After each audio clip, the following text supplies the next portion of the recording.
Yes, assessment और measurement of personality.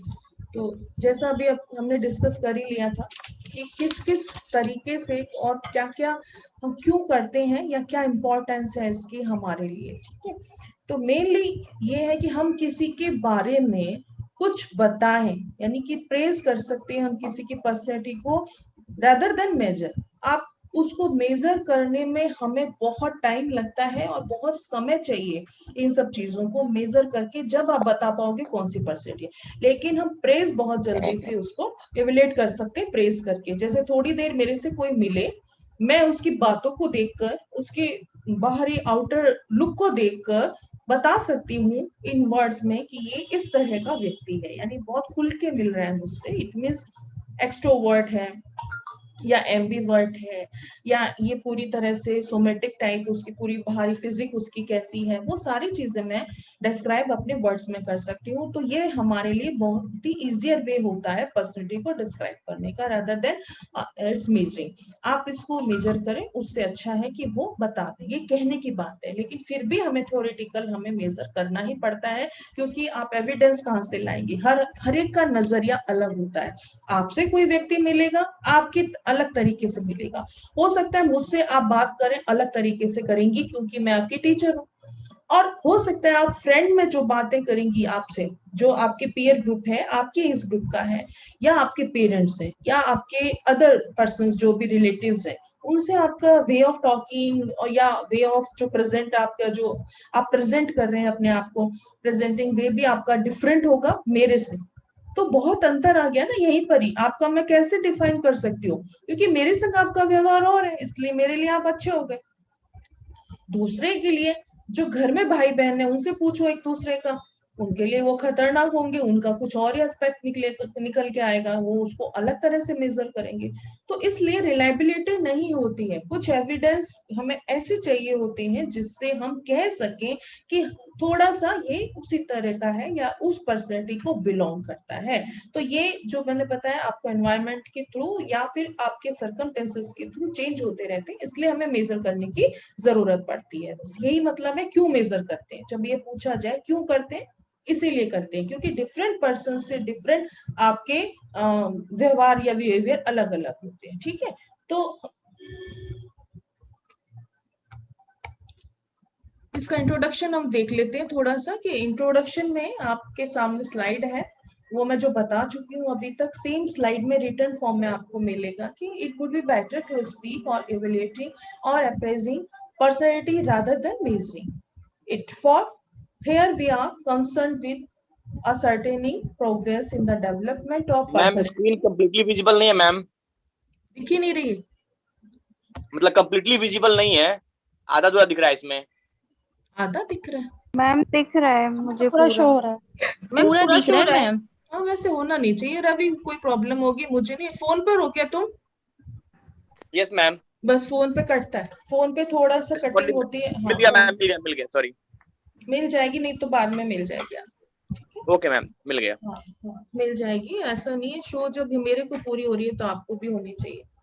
Yes ma'am दिख रही है, अब दिख तो रही है। यही है कि इसमें जो पर्सनैलिटी है वो हमेशा ध्यान रखिए कि क्वांटिटेटिवली वो कंट्रीब्यूट है। तो क्वांटिटेटिवली जो मेजर्ड है वो as we measure height of weight. जैसे हम क्वांटिटेटिवली मेजर कर लेते हैं, जैसे सामान को पूरा या अपनी हाइट और वेट एग्जैक्टली सही होती हैं। सेंटीमीटर्स जो है वो स्टैंडर्डाइज है, मीटर्स, ये सारे जो भी यूनिट्स हैं मेजरमेंट्स की वो बिल्कुल पक्की है, स्टैंडर्ड है। एक इंच और बिल्कुल 0.1 से भी आप उनको मेजर कर सकते हैं। लेकिन पर्सनैलिटी को हम इस इतनी बारीकी से मेजर नहीं कर सकते हैं, ठीक है।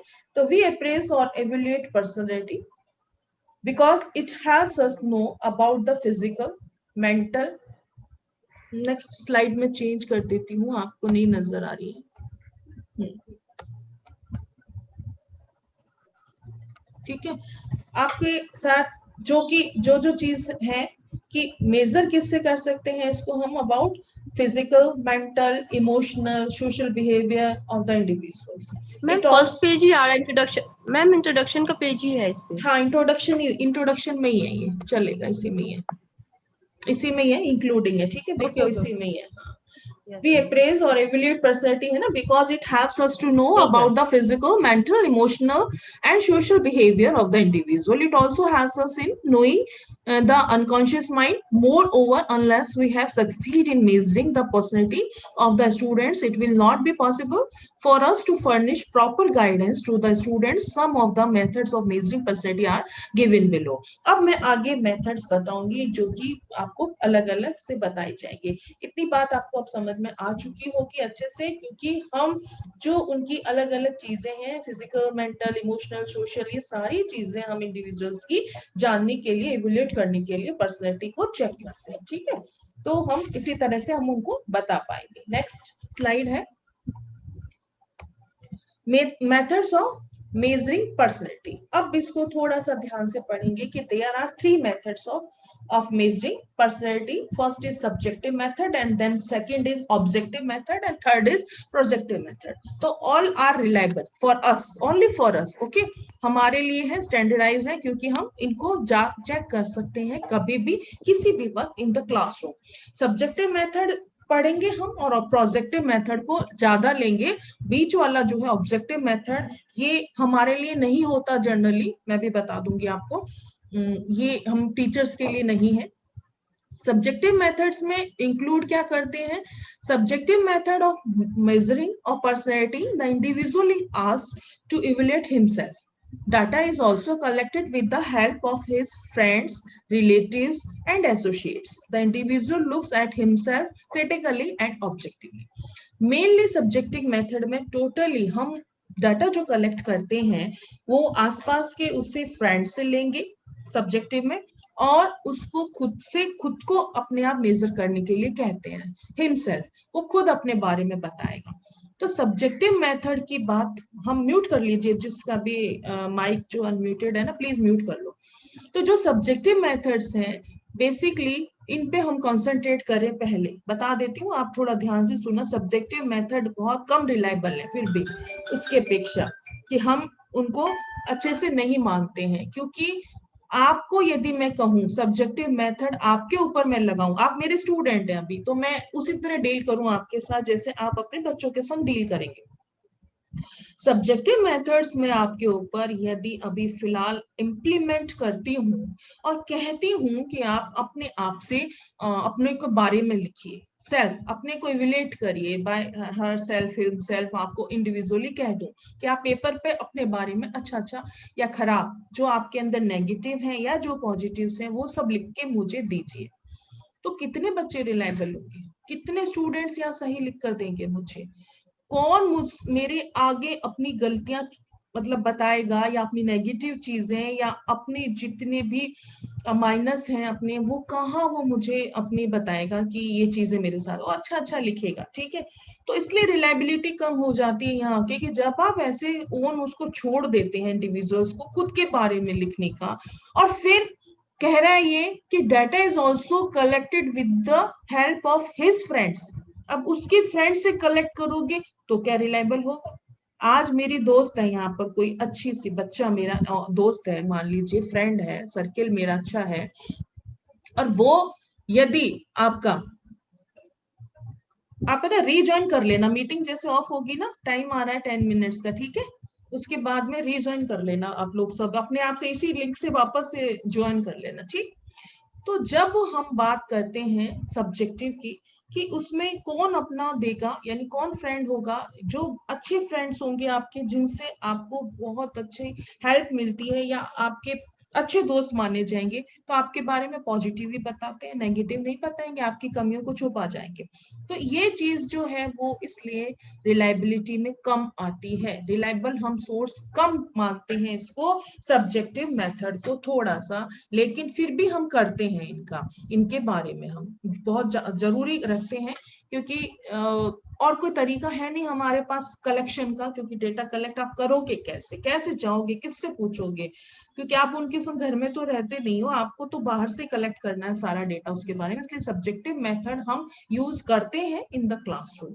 फिर आता है main second is objective method.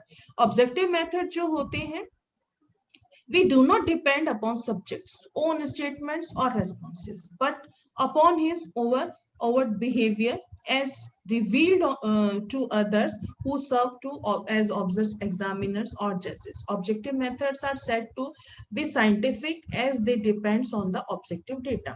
Some of the objective methods of measuring personalities हैं, जैसे फिजियोलॉजिकल, जो आपके 3-4-5 तरह के है, फिजियोलॉजिकल है। मैं यहाँ पे ही थोड़ा सा इसको खत्म करना चाहती हूँ क्योंकि हम इसको आगे नहीं खींचेंगे। ऑब्जेक्टिव मेथड्स यहीं पर खत्म करना है, ब्रेक कर देना है, क्योंकि हमें कोर्स में नहीं है।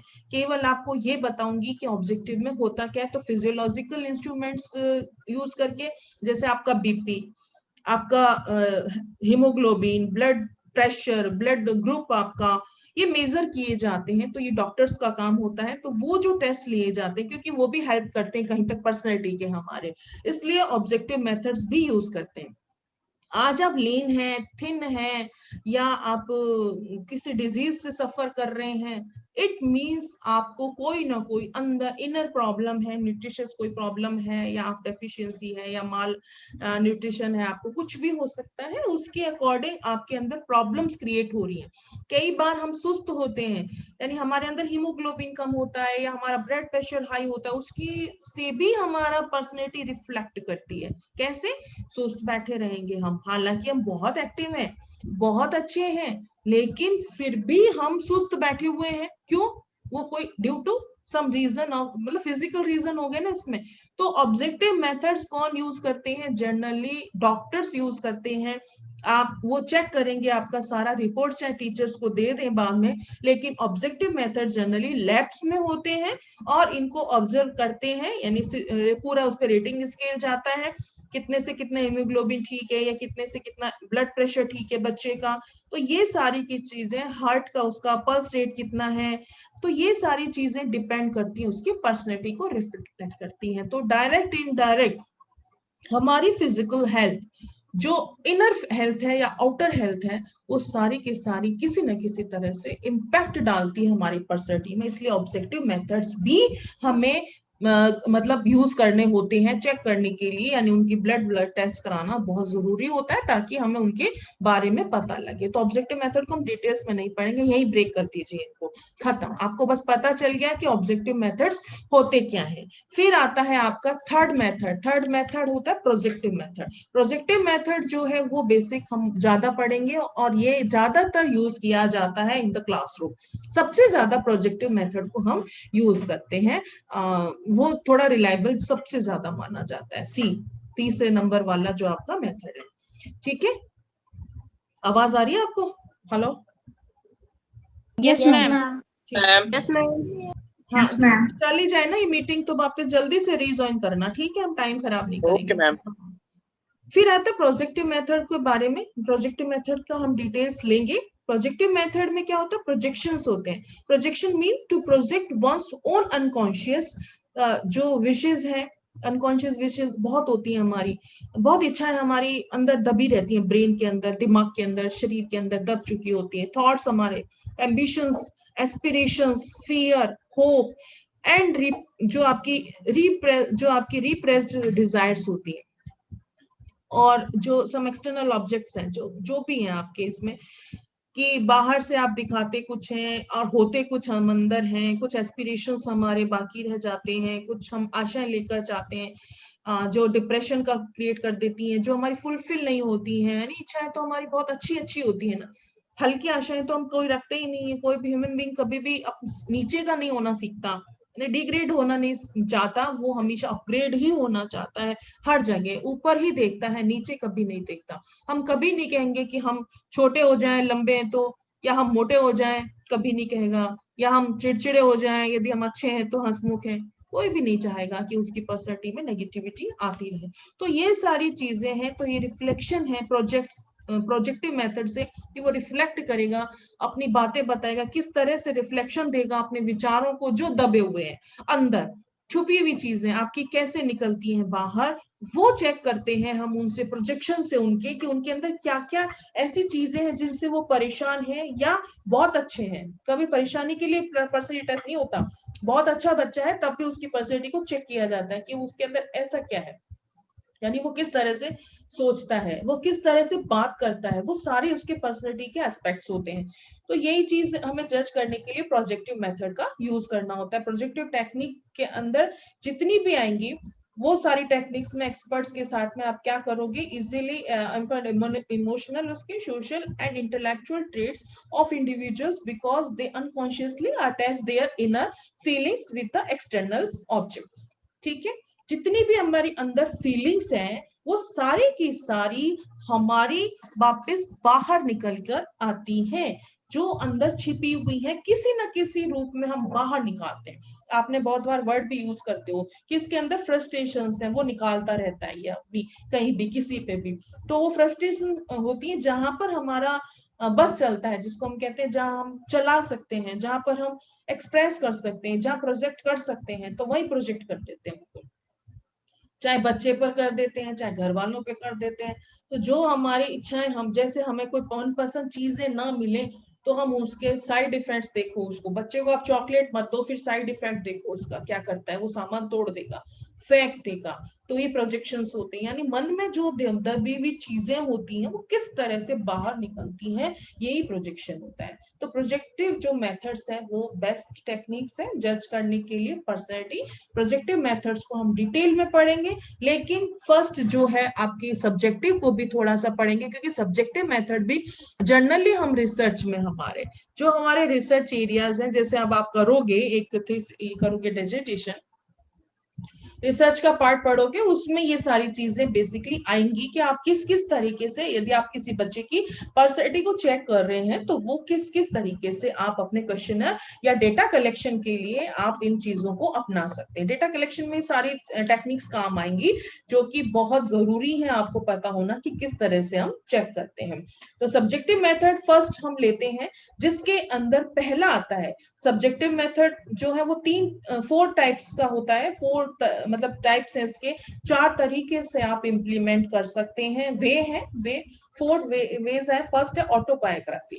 ऑटोबायोग्राफी आपने सुना ही है, जैसे आपने पिक्चर्स देखते हो, मूवीज बनती हैं ऑटोबायोग्राफीज पे, अपनी अपनी कहानी खुद लिखना कि आपने के जीवन में क्या हुआ है, अपनी स्टोरी खुद बताना, लिख कर बताना, वो ऑटोबायोग्राफी होती है। जिसके अंदर हमेशा आप लिख सकते हैं, इसके बारे में लिख लेना, कहीं कॉपी पे लिख सको, नहीं तो आप सुन लो कि ऑटोबायोग्राफी जो होती है वो स्टोरी अपने आप में, सब्जेक्ट जो होता है, सब्जेक्ट में जहाँ बोलू ना, यहाँ पे सब्जेक्ट मीन्स वो व्यक्ति, सब्जेक्ट मीन्स वो बच्चा जिस पर आप टेस्ट इम्प्लीमेंट कर रहे हैं। ठीक है, सब्जेक्टिव मेथड है, इसमें सब्जेक्ट को मेन बिठाना होगा आपको। मेन सब्जेक्टिव है, कॉन्सेंट्रेट रहेंगे आप उसके ऊपर। जो सब्जेक्ट मीन्स बच्चे, ध्यान रखना बस सब्जेक्ट जहां वर्ड आ रहा है ना, इसमें फिलहाल जो अभी आएगा ऑटोबायोग्राफी में, तो सब्जेक्ट जो होता है वो खुद अपनी स्टोरी को लिखता है इन द पेपर, या हिमसेल्फ हरसेल्फ, वो अपनी सब्जेक्ट को पूरा अपनी बचपन से लेके अब तक जो उसके संग घटना घटी है वो लिखवाई जाती हैं, एक रूम में बिठा दिया जाता है और उसको टाइम दे दिया जाता है कि टेक योर टाइम। वो चाहे उसमें 1 दिन में लिखे, चाहे वो 2 दिन में लिखे, उससे पूछ लिया जाता है। जब इनकम्प्लीट सीजन में सारी चीजें डलेंगी कि जब हम कोई भी बात करते किसी भी चीज की तो क्रिटिसाइज हुए थे ये सब टेस्ट। इसीलिए पहली लाइन में मैंने बोला ये 100% रिलायबल वैलिड नहीं होते हैं, केवल स्कूल के बच्चों को चेक करने के लिए। पता है ना, इससे उनका इम्पैक्ट बहुत बड़ा वैसा नहीं पड़ने वाला होता कि आपने गलत भी चेक कर लिया उसको तो कुछ बच्चे के ऊपर इम्पैक्ट आ रहा है, लेकिन आपके लिए अच्छा रहता है, आप उसके संग कन्वीनियंट हो जाते हैं, इसलिए इनको मेजर किया जाता है। इसके लिए कोई एकदम 100% हम सही नहीं निकाल के ला सकते रिजल्ट कि सही है आपका बच्चा बिल्कुल इसी तरह का। बस एक वहां तक पहुंच जाते हैं, उस जगह तक पहुंच जाते हैं। तो फर्स्ट हम बात कर रहे थे सब्जेक्टिव मेथड्स की, जिसमें मेन ऑटोबायोग्राफी की बात हो रही थी। ऑटोबायोग्राफी में यही होता है कि जब हम किसी को पेपर और पेन दे देते हैं बच्चे को, इनमें क्या होता है, इंडिविजुअल बच्चों को अलग अलग रूम्स में बिठा दिया जाता है और अलग अलग जगह बिठा दो, रूम्स नहीं है तो आप थोड़ी दूरियों पे बिठा कर हम उनको लिखवाते हैं उनकी कहानी, उनको कहते हैं तुम्हारे संग कोई भी घटनाएं या दुर्घटनाएं जो भी हैं, मतलब इंसिडेंट्स हैं, जो एक्सीडेंट्स हैं, सारी चीजें आप उनके संग में शेयर करना है और फ्रीली शेयर करना है आपको, उसमें कोई भी हेजिटेट नहीं करना लिखने में। ये छुपा के रखेंगे हम, मतलब ये प्राइवेट रहेगा, किसी बच्चे से शेयर नहीं किया जाएगा। जब ये बातों में लेकर हम उनसे काम कराते हैं तो लगभग बच्चे सही लिखते हैं। जैसे आज मैं कहूं कि मेरे बारे में आप लिखो और मुझे अपना नाम मत बताओ, आप कोई भी, आप बस पेपर पे लिखो और मुझे सेंड कर दो। और सेंड तो करोगे तो नाम से आएगा, पर मतलब मैं किसी तरह ऐसे इकट्ठे करवा लूं आपसे, बॉक्स में डलवा लूं कि आप लिख लिख कर इस बॉक्स में डाल दो और विदाउट नेम, तो मैं उनको जब पढ़ूंगी तो मेरे बारे में मुझे पता लग जाएगा कि आपके व्यूज मेरे बारे में क्या आ रहे हैं। नाम मैंने आपको बताया नहीं, क्या मैं आप लिखोगे नहीं तो आप फ्रीली लिख पाओगे मेरे बारे में। अदरवाइज यदि मैं कह दूं अपना नाम लिखना और मेरे बारे में लिखो, तो आप क्या करोगे, चीटिंग कर जाओगे कि मैडम बुरा मान जाएंगी, मैडम को तो अच्छा अच्छा लिख दें, आप बहुत अच्छे हो, आप ये हो, आप वो हो, चढ़ा चढ़ा के लिखोगे। तो यही आ गया ना अंतर, क्योंकि चेक गलत हो गया ना।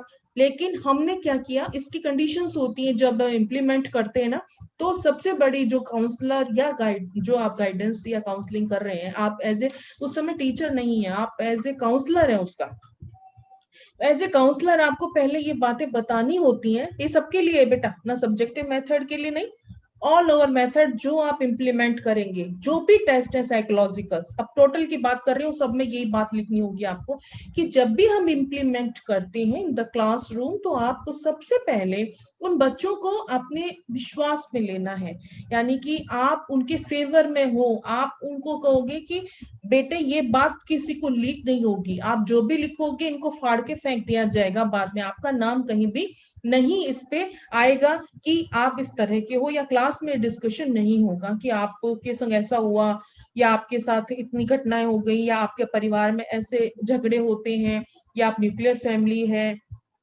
जो भी प्रॉब्लम्स है, मतलब मैं ज्यादा डिस्कस नहीं करूँ, टोटल जो बात वो लिख रहा है, मतलब आप उससे किसी अदर पर्सन को शेयर नहीं करेंगे, चाहे स्कूल की प्रिंसिपल को भी शेयर नहीं करेंगे, आप दूसरे टीचर्स को भी नहीं करेंगे, ये आप एश्योर कर दें उसको, तो वो बिल्कुल क्वेश्चन के जो भी आप उसमें पूछ रही हैं वो आंसर्स देके वो सही सही स्टोरी अपने बारे में लिख पाता है। ऐसा मानना है हमारा कि ऑटोबायोग्राफी जब लिखते हैं, कुछ तो उसमें देखो बड़ा चढ़ा के लिखी जाती है, लेकिन फिर भी रिजल्ट निकलता है तो माना जाता है 80 to 90% उसके अंदर जो बात आती है वो सही से प्रोजेक्ट हो जाती है। तो सब्जेक्टिव मेथड में ये है, राइटिंग फॉर्म में, रिटन फॉर्म में हमें चाहिए होती है चीज उसकी लाइफ की पूरी एक्टिविटीज की। तो ये साइकोलॉजिकल टेस्ट है जिसको कि आप अलग अलग बच्चों पर ले सकते हैं, तो इससे उनके एटीट्यूड्स का पता लगता है हमको, उनकी एडवेंचरस लाइफ का पता लगता है। जैसे किसी के संग कुछ गलत हो गया, जैसे किसी के संग हेरेसमेंट होता है लड़कियों के संग, लड़कों के संग, तो वो भी उसमें वो लिख देते हैं साथ में, तो वो चीजों से भी हमें पता लग जाता है कि ये शायद इसका मूड इसलिए खराब रहता है, या ये डिप्रेशन में इसलिए कि इसके संग कोई पीछे इंसिडेंट हुआ है ऐसा। तो वो आपके लिए बेनिफिशियल होता है, ताकि आप उनको क्योर कर सकते हो, आप उसको उन चीजों से निकाल सकते हो, डिप्रेशन एंजाइटी से आप बाहर ला सकते हो बातें करके, उससे उन घटनाओं को याद न दिला के उनको भूलने के लिए कहकर। तो ये सारी चीजें बहुत लंबे समय लेती हैं, एक दिन का टेस्ट कभी नहीं होता, साइकोलॉजिकल टेस्ट एक दिन में ट्रीट नहीं हो सकते हैं बच्चे, इसको लॉन्ग टर्म पर चलने वाली थेरेपीज होती हैं ये, जो आप व्यवहार के संग उनके अंदर चेंजेस ला सकते हो धीरे धीरे उनके अंदर। ये नहीं कि आज मुझे पता लगा इसके संग ये घटना हुई, मैं आज ही निकल पड़ी उसके सबको सारी घटनाओं को खत्म करने, ऐसा कभी नहीं हो सकता। आपको टाइम लगेगा, 6 महीने भी लग सकते हैं, साल भी लग सकता है, पूरे बच्चे को उस घटनाओं से, दुर्घटनाओं से, या भी जो भी उसके संग हुए, या अच्छी चीजें भी, सारी जरूरी थोड़ी कि उसके संग गलती हुआ हो, हमेशा अच्छा भी होता है, बहुतों के संग बहुत अच्छी प्रोग्रेस करते हैं, घर में बहुत अच्छा हेल्दी एनवायरनमेंट होता है, वो भी उनके लिए पॉजिटिव उनका साइन है। तो ये सारी दोनों चीजें उसमें सब्जेक्टिव में आती है कि कुछ भी लिख सकता है, फ्रीडम होती है। फिर लिमिटेशंस आती है ऑटोबायोग्राफी की, साथ में आप लिख सकते हो कि ऑटोबायोग्राफी जो है उसके अंदर क्या क्या सीमाओं में बांध दिया जाता है बच्चे को, क्योंकि एक सीमा है इसमें भी, क्या करेगा वो हमेशा जो है वो अपनी क्वालिटीज को ही डालेगा उसमें, जैसे मैंने अभी डिस्कस किया था। ड्रॉबैक्स कभी भी वो अपने शौक कभी नहीं करता है, इसके अंदर कंसील कर जाता है, हमेशा छुपा जाएगा, हमेशा कंसील करेगा। और आप भी कंसील करते हैं, मैं भी कंसील करती हूँ, ये ह्यूमन हमारा नेचर है, हमें कंसील करने की आदत होती है, अपनी गलतियों को छुपाने की आदत होती है। तो इसीलिए ये ऑटोबायोग्राफी जो है लिमिटेशंस में आती है कि इसकी सीमाएं ये रह गई कि ये खुलकर बच्चा एक्सप्रेस नहीं कर पाता है, ड्रॉबैक्स में आ जाता है। इसलिए तो जनरली ये कह सकते हैं कि फुल ऑफ लाइज है। आप पूरी तरह से इसमें झूठ झूठ झूठ झूठ बच्चा लिखने लगता है अपनी अपनी इंप्रेसिव दिखाने के लिए टीचर को, क्योंकि नंबर बना कि मेरे को बहुत अच्छा तरीके से देखेगा टीचर, लेकिन वो छुपा गया, इतनी उसकी पर्सनैलिटी तो वहीं गलत हो गई सारी, तो एक्सप्लोर ही नहीं कर पाया, जो एक्सप्लोर करना था उसको वो नहीं कर सका। तो ये ड्रॉबैक आ गया इसका। तो हमेशा जो भी है, कई बार इररिलेवेंट थिंग्स लिख देते हैं बच्चे, जो आप पूछना चाह रहे हो वो चीजें उन तक नहीं पहुंच रही है, इररिलेवेंट थिंग्स बच्चे एक्सप्रेस कर जाते हैं, तो वो बेनिफिशियल हमारे लिए नहीं होता। यानी हमें कुछ चाहिए, निकलवाना है घटनाएं उनकी, या उनकी जो पर्सनैलिटी को इम्पैक्ट डाल रही है वो चीजें चाहिए, और वो कुछ कुछ और कहानियां लिख लेता है खेल खिलौने की इधर उधर की, जो वो समझ नहीं पाता है। तो ये बहुत मुश्किल होता है उनको उस पॉइंट पर लाना, उस पॉइंट पर लिखवाना, वो चीजें बहुत मुश्किल काम होता है। बड़े तो समझ जाते हैं लिखना, लेकिन छोटे बच्चों से काम कराना बहुत ही मुश्किल वाला होता है, क्योंकि वो समझ नहीं पाता आप किस चीज के लिए लिखवा रहे हो उससे, या आप क्या चाहते हो उससे, वो इन चीजों में एडजस्टमेंट नहीं कर पाता है, इसलिए वो इररिलेवेंट थिंग्स इसमें बहुत ज्यादा पुट कर देता है, तो ये हमारे लिए इनसिग्निफिकेंट हो जाती है। तो सिग्निफिकेंट रही नहीं ऑटोबायोग्राफी हमारे लिए। फिर होता है कि अलग अलग मेमोरीज होती हैं बच्चों की, किसी को कुछ घटना याद रहती हैं, किसी को कुछ घटना याद नहीं रहती हैं। तो मेमोरी यदि फेल है उसकी, मे बी फेल हो सकती है कि आपको भी बहुत चीजें याद नहीं रहती, फिर कोई याद दिलाता है तब आपको याद आती है, अरे हाँ ये तो मेरे साथ हुआ था, अरे हाँ ये तो मैंने किया था। तो जब कोई याद दिलाता है तब, लेकिन ऑटोबायोग्राफी में तो याद दिलाने वाली तो ऐसी कोई चीज है नहीं, उसको खुद लिखना। इसलिए लिमिटेशंस क्या हो गई, सीमाएं हो गई, कि वो हमेशा कोई चीजें ऐसी होती है जो मेमोरी में उसके अनकॉन्शियस माइंड में पड़ी होती हैं, उनको कॉन्शियसली बाहर नहीं ला पाता है। तो ये हमारे लिए बेनिफिशियल नहीं होती है ऑटोबायोग्राफी। साथ साथ में इनके ड्रॉबैक बता रही हूँ, साथ में बता रही हूँ होती क्या है, क्योंकि ये है तो चीज अच्छी, लेकिन इसको करवाने के लिए एक एक्सपर्ट चाहिए होता है। हर कोई टीचर नहीं करवा सकता ये टेस्ट, हर कोई इतने अच्छे इंप्रेसिव वे में नहीं उनसे लिखवा सकता है, समय चाहिए होता है। आज आप एक दिन जाए किसी क्लास में, किसी स्कूल में, मान लीजिए आप विजिट करने जा रहे हैं और वहां जाके सीधा ऑटोबायोग्राफी लिखवा लें, इम्पॉसिबल थिंग है। आपको पहले उनके संग व्यवहार करना है, उनको प्यार करना है, उनको फेथ उनके ऊपर दिखाना है, उनके ऊपर अफेक्शन आपको दिखाना है। वो आपके ऊपर जब फेथ करने लगेंगे, लगेगा ये टीचर बहुत अच्छा है या अच्छी है, ये बहुत मतलब मुझसे मतलब क्या तो अफेक्शन है आपको उससे, और वो आपको बताएगा, तभी बता पाएगा, तभी लिख पाएगा। अदरवाइज फर्स्ट मीटिंग में कोई भी अपनी चीजें शेयर नहीं करता, चाहे वो आप हो, चाहे मैं हूं, चाहे छोटा बच्चा हो।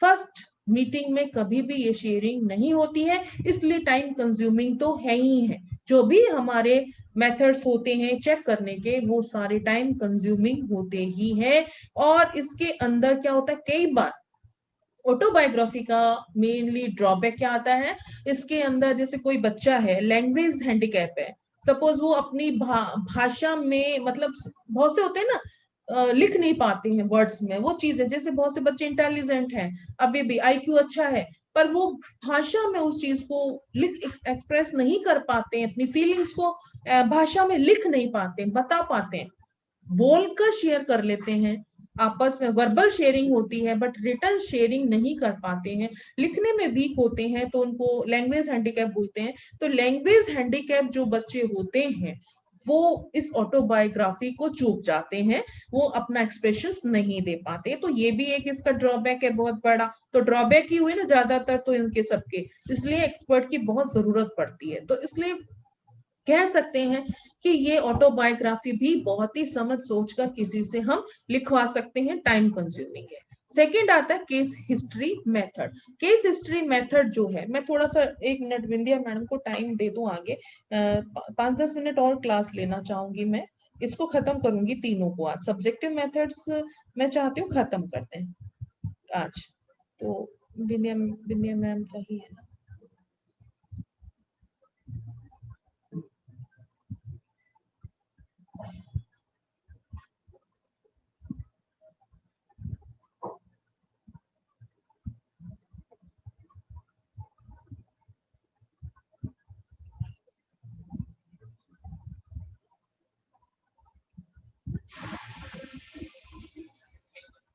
ठीक है, सेकंड लेते case history method. Case history method क्योंकि आप में कनेक्टिविटी है आपकी, आप जोड़ के पढ़ सकोगे इसको ना, नहीं तो फिर बीच में मिस कर जाओगे। दोनों तीनों को फिर मैं एक साथ नहीं कराऊंगी, तीनों एक साथ चल रहे हैं तो आपको एक कनेक्टिविटी बन रही है आपकी।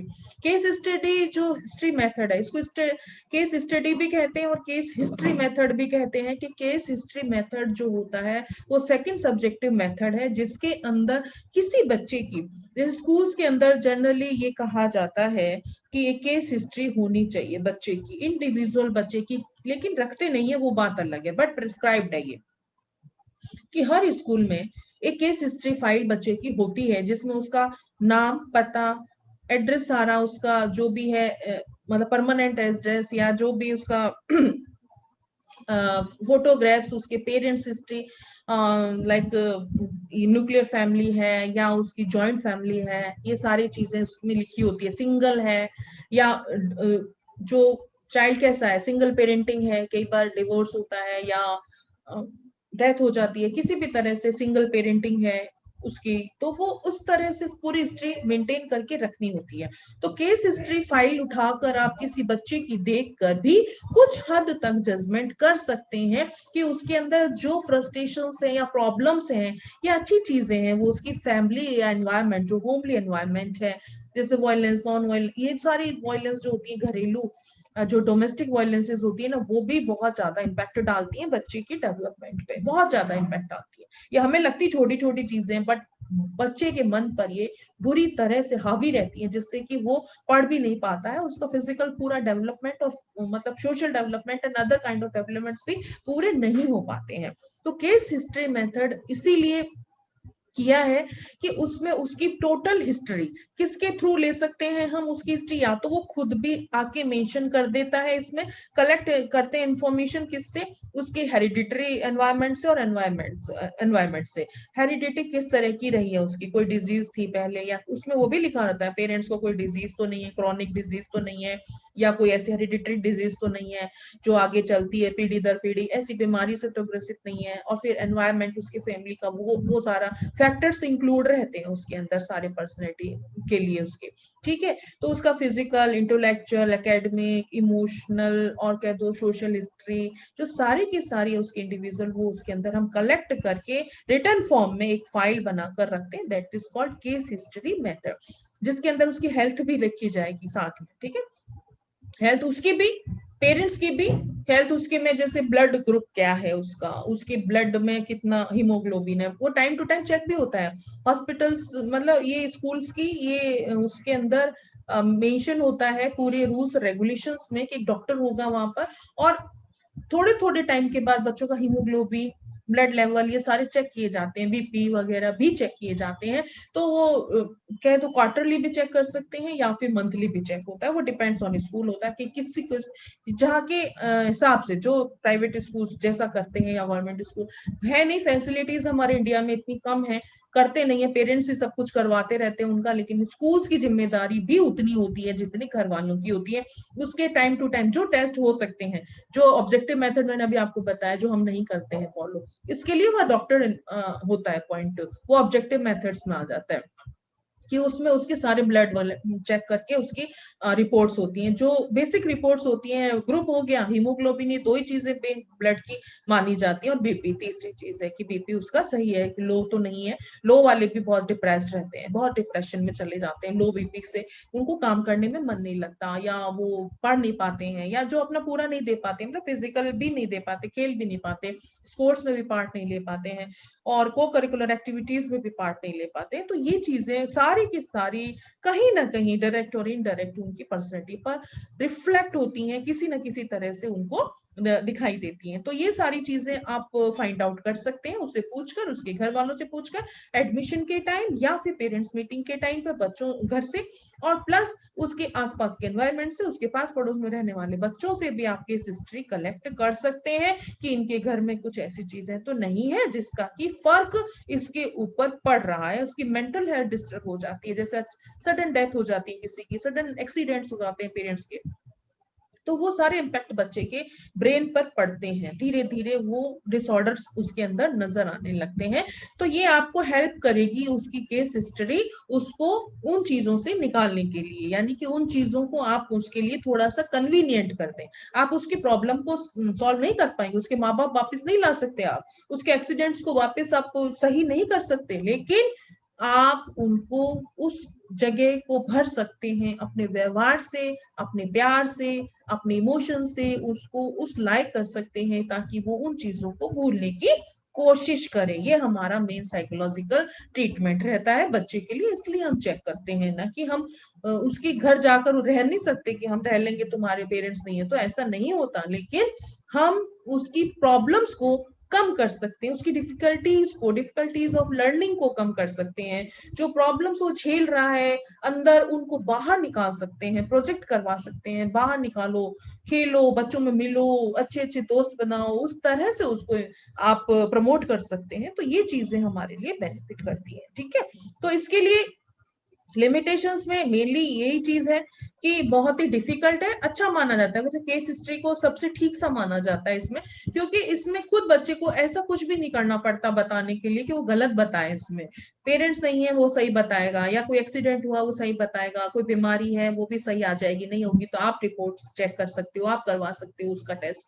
तो ये सब चीजों में कोई भी मतलब एक कह दो कंसीलिंग नहीं होती है कुछ भी, ये थोड़ी सी सही मानी जाती है। केस हिस्ट्री मेथड को थोड़ा रिलायबल माना जाता है कि इसमें जो भी चीजें आएंगी वो थोड़ी सी ठीक होगी, लेकिन फिर क्या ड्रॉबैक है इसका, लिमिटेशंस क्या आ जाती हैं इसकी, टाइम कंज्यूमिंग तो है ही, क्योंकि बहुत टाइम लगता है ये सब चीजें इकट्ठी करने में, time to time data collect करने में। आज बच्चा ठीक है, केस हिस्ट्री ठीक है, कल एक्सीडेंट हो जाता है तो आपको तुरंत पता लगाना है। तो ये चीजें कि साल भर में कोई ना कोई हादसे या कुछ अच्छी चीजें बच्चों के संग होती रहती हैं, तो टाइम टू टाइम हमें उनके साथ में जुड़े रहना पड़ता है इन चीजों के लिए। तो इसलिए जो है वो स्पेशल ट्रेनिंग वाला टीचर्स ही इसको ऑब्जर्व कर लिख सकता है। तो केस हिस्ट्री मेथड इनमें से जो है वो बेस्ट मेथड माना जाता है तीनों में से।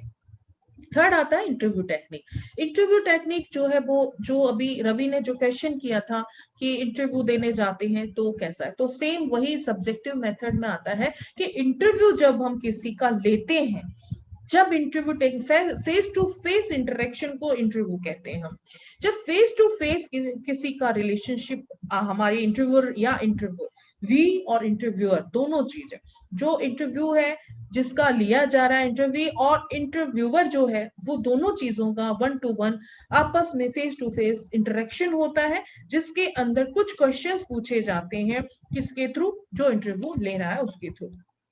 उसमें जो आंसर्स कलेक्ट किए जाते हैं वो हमेशा एक्सप्रेशन कौन से आते हैं, जो अलग अलग एक्सप्रेशंस के होते हैं उनके, जैसा जिसका एटीट्यूड होगा उस तरह के आंसर आएंगे, जैसा उसका इंटरेस्ट होगा उस तरह के आंसर्स आएंगे, उसके एम्बिशंस पे आप ले सकते हो, क्वेश्चंस आप उन पे बना सकते हो। क्योंकि आपने इंटरव्यू में देखा होगा सबसे पहले कई कुछ लिमिटेड क्वेश्चंस ही होते हैं जो पुट किए जाते हैं, आपकी हॉबी कहाँ है, कहाँ रहते हो, ये 5-7 क्वेश्चंस पेटेंट से होते हैं, ठीक है। तो जब ये क्वेश्चंस आपको डिलीवर किए जाते हैं, वहां पर दिए जाते हैं, तो आपका रिफ्लेक्शन उनके बारे में आप पहले से सोच के जाते हो, मेरी हॉबीज में ये बताऊंगा, ये बताऊंगा, ये अच्छी होती है, या मैं इस इंटरव्यू जिस चीज के लिए मैं दे रहा हूँ तो ये होता। तो interview as a professional interview की बात हो रही है, लेकिन हमारा इंटरव्यू चेंज है, यहाँ पे इंटरव्यू चेंज है, ध्यान रखना। हम बच्चों से इंटरव्यू कर रहे हैं, हम बच्चों की पर्सनैलिटी को चेक कर रहे हैं, यहाँ पर कोई जॉब के लिए नहीं जा रहे हम। वो जॉब वाले इंटरव्यूज एक डिफरेंट होते हैं, वो एक पहले से मेंटली प्रिपेयर्ड इंटरव्यूज होते हैं, वो आप पहले से उनके लिए कुछ सोच समझ के जाते हो कि मुझे यही जवाब देना है, इससे मेरा वो सही होगा, तो ये प्री प्लान्ड इंटरव्यूज होते हैं। बट ये जो होते हैं स्कूल्स के, जो बच्चों के लिए लिए जाते हैं, पर्सनैलिटी टेस्ट के लिए लिए जाते हैं, सब्जेक्टिव मेथड्स में जब हम इंक्लूड करते हैं इंटरव्यूज, ये एक अलग तरह के इंटरव्यूज होते हैं जिनके अंदर हम उन बच्चों को ऐसे बताएंगे नहीं बहुत पहले से कि हम तुम्हारा इंटरव्यू लेने वाले हैं, आप तैयारी करके आना, ऐसा कुछ भी प्रायर इंफॉर्मेशन नहीं दी जाती है। क्लियर? इसमें हम उनको किसी भी दिन जैसे हम बैठे हैं, क्वेश्चंस उनसे पूछ लिए क्लास के अंदर, आपने रिफ्लेक्शन उनके आने लगते हैं, जैसे हॉबीज पूछ ली किसी से तुम्हारी क्या है, जैसे जनरली हम एज ए टीचर क्लास में जब एंटर करते हैं तो कई बार पूछ लेते हैं बच्चों से हॉबीज क्या है, कहाँ रहते हो आप, इंटरेस्ट क्या है आपकी, आपकी सोशलिटी कैसी है, एस्पिरेशंस क्या है आपके, आप क्या चाहते हो बनना, आपका नेक्स्ट स्टेप क्या होगा, आप फ्यूचर में क्या देखना चाहते हो, या आप अपने आसपास क्या पसंद करना चाहते हो, आपको नेचर में क्या चीजें पसंद हैं, आपके मतलब सबसे ज्यादा आप किसके फैन हो, आप कौन सी चीजें, तो ये सारे क्वेश्चंस होते हैं ना, ये इंटरव्यू टेक्निक्स में आते हैं। तो उससे क्या होगा, जो जो बच्चे आंसर कर रहे होंगे, टीचर तो अब इतना कैपेबल माना ही जा रहा है, जब हम एज ए टीचर हमारी पोस्ट है, एज ए टीचर हम है, तो सीधी सी बात है कि बात सीधी कहाँ आती है कि हम इतने नॉलेजेबल तो हैं कि हम जो बच्चा आंसर कर रहा है कैच कर लेते हैं कि हॉबीज जो बता रहा है अच्छी अच्छी डांस में, उनमें तो आपने कह लिया ये अलग तरह का बच्चा है, इसकी यहाँ पर हॉबीज है, उसके इंटरेस्ट किधर जा रहे हैं, तो वो या तो पेपर पे लिखेंगी, या जब स्पेसिफिक इंटरव्यूज या हमें पर्सनैलिटी के लेने तो हम पेपर्स पे राइट करते चले जाते हैं इन चीजों को, एक एक बच्चे से इंटरव्यू लिया जाता है, उसमें उससे पूरी पूरी चीजें निकलवाई जाती हैं। तो ये भी टाइम कंज्यूमिंग चीज है बहुत ज्यादा। ठीक है, एक्सपर्ट्स चाहिए इसमें, ट्रेनी चाहिए इसके अंदर बहुत ज्यादा, ट्रेंड टीचर्स चाहिए। ठीक है, ट्रेंड होने चाहिए तभी वो इंटरव्यू ले सकते हैं, अदरवाइज इंटरव्यूज नहीं ले सकते हैं, ये हमेशा ध्यान रखना। तो इंटरव्यू ये बच्चों का है। अब ध्यान करना, मैं दो चीजें बता रही हूँ, एक इंटरव्यू जॉब के लिए, प्रोफेशन के लिए वेल प्रिपेयर्ड इंटरव्यूज होते हैं, जिनमें आप घर से तैयारी करके जाते हैं, आंसर आपके टेंटेटिव प्रिपेयर्ड होते हैं कि मुझे ये आंसर देना है, वो ये पूछेंगे, वो इंटरव्यू डिफरेंट काइंड के होते हैं, उससे पर्सनैलिटी चेक नहीं कर सकते, क्योंकि वो उसमें बहुत झूठ भी होती है, बहुत कई बार छिपाने के लिए चीजें अच्छी भी करी जाती हैं, गलत बायोडेटास बनते हैं, रिज्यूम्स बनते हैं, तो वो जो रिज्यूमे बनते हैं गलत बनते हैं, बहुत चीजें उसमें, जब तक कि उनको वहां पे प्रूफ ना ले, तब तो हम बहुत गलत चीजें उसमें लिख देते हैं। तो ये चीजें वो और ये इंटरव्यू डिफर है थोड़े से, जो हम बच्चों के ऊपर इम्प्लीमेंट करते हैं। बच्चा इसमें आर्टिफिशियल नहीं बनेगा आपके साथ, वो ये कोशिश नहीं करेगा कि मैं, वो आपको आज नहीं पता लगा किसमें इंटरेस्ट है तो कल पता लग जाएगा जब आप क्लास में डेली डेली उसके साथ जाएंगे। तो इंटरव्यूअर जो होता है वो इस समय प्रिपेयर तो होता है, क्वेश्चंस तो उसके भी पेटेंट होते हैं, लेकिन आंसर बच्चे पहले से प्रिपेयर नहीं करके आते हैं, वो आपके रैंडमली बच्चे सेलेक्ट करके आप रैंडम आंसर फटाफट उनसे लेते हैं वहां पर उसी वक्त। तो इंटरव्यू टेक्निक्स जो होगी वो अच्छी मानी जाती है, लेकिन फिर भी इसमें कई बार बच्चे छुपा जाते हैं। जब आप पर्टिकुलर बच्चे से पूछते हैं तो वो आपको देखकर, या आपसे आप बड़े हो उसके आगे, या आपसे 1-to-1 जब भी हम किसी से भी हो, एक फोबिया होता है, किसी से मिल रहे हो अनजान व्यक्ति से या जान पहचान वाले से भी, जब एक फॉर्मल मीटिंग होती है तब हम भी कॉन्शियस हो जाते हैं, हमारा माइंड कॉन्शियस हो ही जाता है। इनफॉर्मल मीटिंग में हम चाहे जैसे एकदम इजी वे में रहते हैं, लेकिन जैसे कह दिया जाए आपसे कुछ पूछेंगे तो आपके अंदर दिमाग में आता है अरे क्या पूछा जाएगा पता नहीं, एकदम से क्या आ जाता है, तो वो एक अलग से रिफ्लेक्ट करता है। ठीक है, एक पॉइंट और इसमें मैं ऐड करूंगी जो शायद इसमें मिस हो रहा है इस स्लाइड में, फोर्थ पॉइंट। आपको आवाज आ रही है ना मेरी? हेलो? Yes ma'am. हाँ, तो एक फोर्थ पॉइंट और ऐड कर लो इसमें, एक और कर लो, सब्जेक्टिव मेथड में एक और डाल सकते हैं हम, क्वेश्चनर लिख लो, क्वेश्चनर QUES TIONNAIRE, क्वेश्चनर बोलते हैं, प्रश्नावलियां जिसको हिंदी में कहते हैं। प्रश्नावली बहुत जरूरी चीज है जब हम रिसर्च करते हैं किसी पे बच्चे पर, या फिर ये सब्जेक्टिव मेथड डालते हैं या टेस्ट लेते हैं, तो क्वेश्चनर हर चीज का होता है। जैसे क्वेश्चनर से ही हम आपको भी चेक करेंगे, जब मैंने अभी आपको बोला ना मैं टेस्ट लूंगी आपका, तो वो भी क्वेश्चनर ही कहलाते हैं, प्रश्नावलियां कहलाती हैं, जिनमें हम कुछ चीज पूछते हैं क्वेश्चन फॉर्म में और बच्चे आंसर करते हैं उसको अपने ही वे से। उसमें एक परमानेंट पर्टिकुलर आंसर्स होते हैं, जैसे ऑब्जेक्टिव टाइप हो गए तो उसमें एक पर टिक लगाया जाएगा। जैसे हॉबीज लिख दी, हॉबीज में आपने लिख दिया डांसिंग है, प्लेइंग है, 3-4 हॉबीज है, तो सिंगिंग है, प्लेइंग है, तो ये आपने 4 लिख दी, 4 में से एक टिक लगवा दिया। उस पे, तो ये कहलाते हैं क्वेश्चनर्स। यानी इसमें इंटरव्यू नहीं हुआ ना, 1-to-1 फेस नहीं करना पड़ा बच्चे को, तो ये मेथड भी क्वेश्चनर भी अच्छा माना जाता है। क्वेश्चनर देना बच्चे को, क्वेश्चन फॉर्म में आप टेस्ट करवा सकते हैं पर्सनैलिटी का। तो फोर्थ जो होता है वो प्रश्नावली, यानी क्वेश्चनर फॉर्म में आप इजी वे से क्वेश्चंस पुट पहले कर सकते हैं, जो जो आपने माइंड में सोचे हुए हैं उनको आप फॉर्म में बच्चे को दे सकते हैं क्वेश्चंस को, और उनसे टिक लगवा सकते हैं। तो जो आंसर्स आएंगे वो रिलायबल, मोर रिलायबल है देन इंटरव्यू। इंटरव्यू में बच्चा थोड़ा सा फोबिया लेता है, डर जाता है, लेकिन क्वेश्चनर जब आप दे देते हैं चुपचाप अपने पास बैठकर या सामने ना खड़े हो आप और दे दें भरने के लिए कि आप इसमें केवल टिक लगाते जाइए और आप उसको रेटिंग से आप उसको चेक कर लें बाद में, तो वो ज्यादा रिलायबल माने जाते हैं, टेक्निक अच्छी मानी जाती है। हम डेटा ज्यादातर कलेक्शन करते हैं ना, साइकोलॉजिकल जितनी भी हम रिसर्च करेंगे, सॉरी डिसर्टेशन में जो भी हम छोटी मोटी रिसर्च करते हैं एजुकेशन वाले एरिया में, तो उसमें जब पर्सनैलिटी टेस्ट करेंगे या इंटरेस्ट टेस्ट करेंगे तो उसमें क्वेश्चनर ही ज्यादातर हम देते हैं।